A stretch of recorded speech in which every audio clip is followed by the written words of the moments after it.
أعوذ بالله من الشيطان الرجيم. بسم الله الرحمن الرحيم.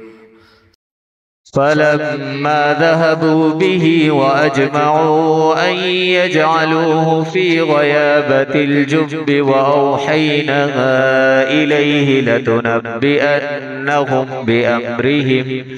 بأمرهم هذا وهم لا يشعرون.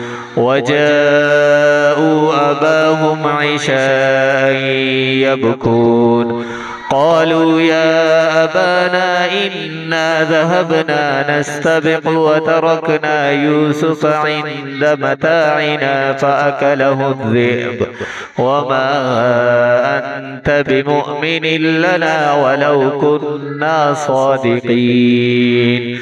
وجاءوا على قميصه بدم كذب قال بل سولت لكم أنفسكم أمرا فصبر جميل والله المستعان على ما تصفون.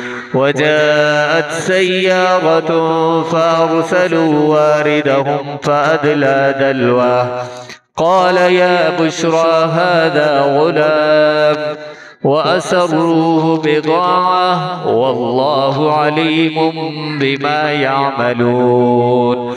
وشروه بثمن بخس دراهم معدودة وكانوا فيه من الزاهدين.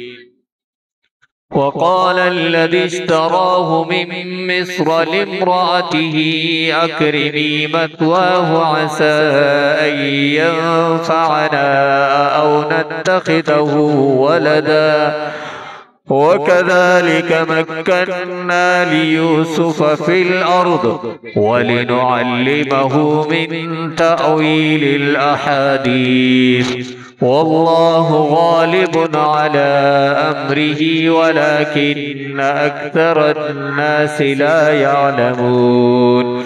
ولما بلغ أشده آتيناه حكما وعلما وكذلك نجزي المحسنين. صدق الله العظيم. والسلام عليكم ورحمة الله وبركاته.